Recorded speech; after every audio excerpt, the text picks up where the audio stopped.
छात्रों, आज हम लोग धनुष भंग प्रसंग के 5वें भाग का अध्ययन करेंगे। तो पहले तो पाठ करते हैं। घिरालिनि मुख पंकज रोकी, प्रगटन लाज निसाय अवलोकी।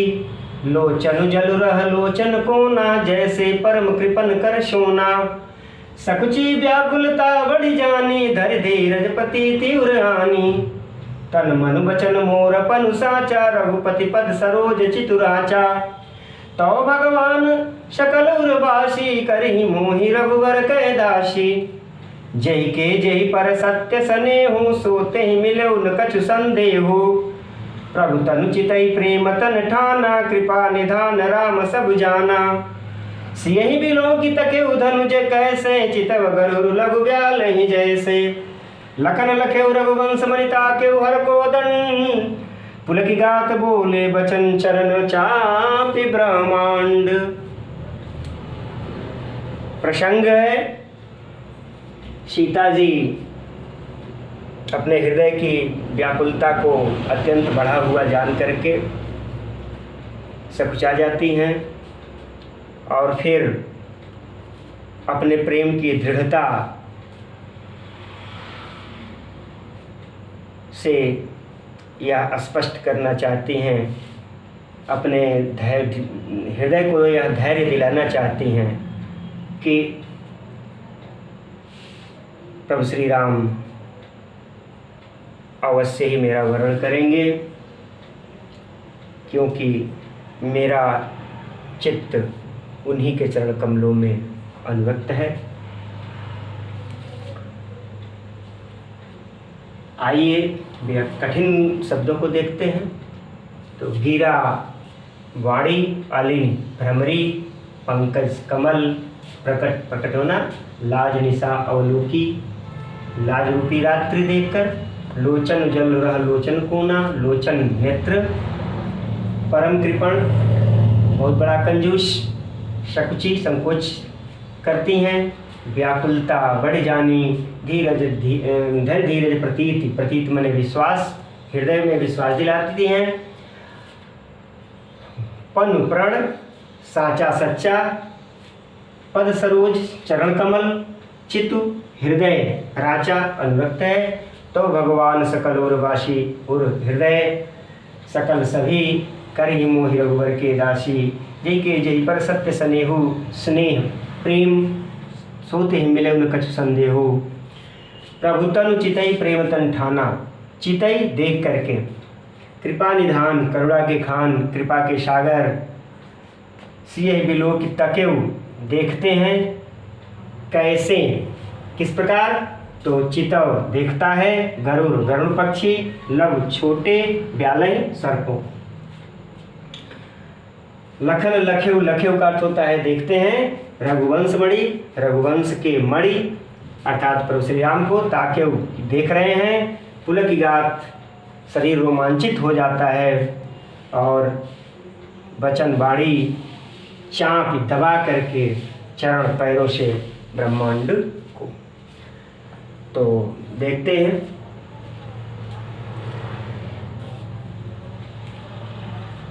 वो स्वामी जी कहते हैं कि जिस प्रकार से रात्रि को देख करके भ्रमरी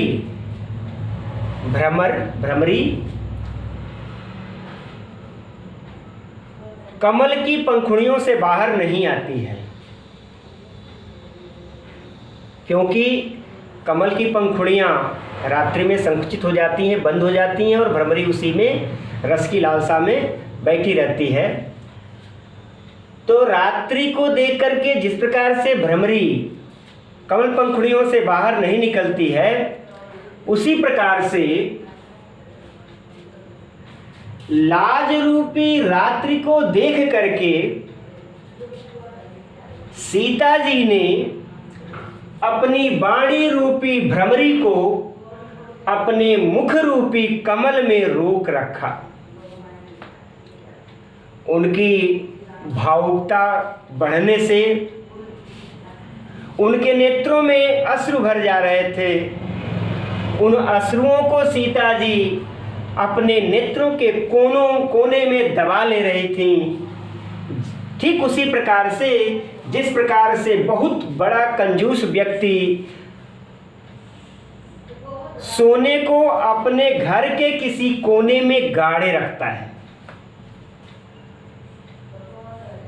अपने हृदय की बढ़ती हुई व्याकुलता को जान करके सीता जी सकुचा गईं और अपने हृदय को धैर्य दिलाते हुए विश्वास दिलाती हैं कि अगर मेरा यह प्रण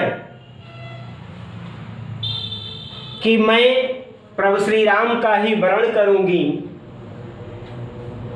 तन मन और वचन से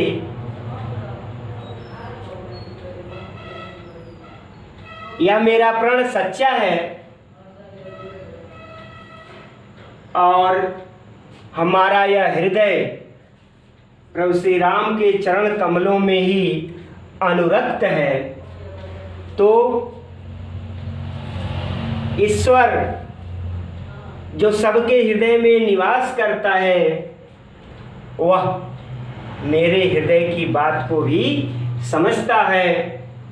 वह निश्चित रूप से मुझे अपने प्रभु श्री राम की दासी अर्थात प्रिया निश्चित बनाएगा, क्योंकि जिसका जिस पर प्रेम सच्चा होता है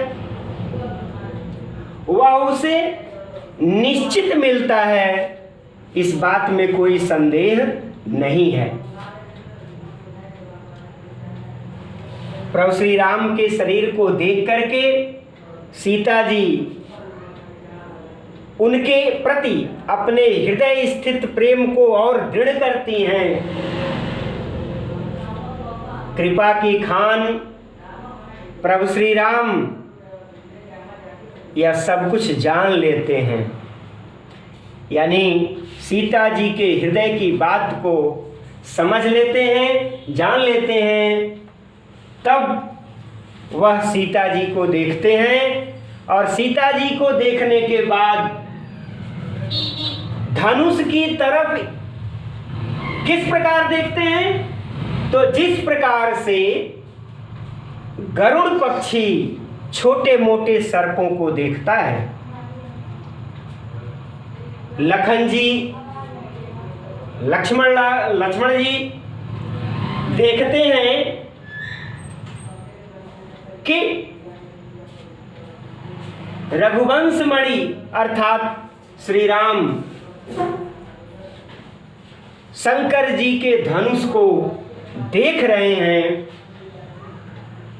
तो उनका शरीर रोमांचित होता है और पूरे ब्रह्मांड को, संपूर्ण ब्रह्मांड को अपने पैरों से दबा करके यह आदेशपूर्ण वाक्य बोलते हैं। तो ये पांचवें वाक्य की व्याख्या रही। आइए सौंदर्य देख लेते हैं। काव्य सौंदर्य भाषा अवधि, शैली प्रबंधात्मक शैली, रस श्रृंगार, छंद दोहा चौपाई, अलंकार रूपक, उपमा गुण माधुर्य है। अब इसके बाद पांचवा भाग कल। जिस किसी को भी इससे संदर्भित कोई प्रश्न पूछना है कमेंट बॉक्स में अवश्य पूछें और निश्चित रूप से कमेंट करें, लाइक करें और इस वीडियो को सब्सक्राइब करें और शेयर भी करें। धन्यवाद।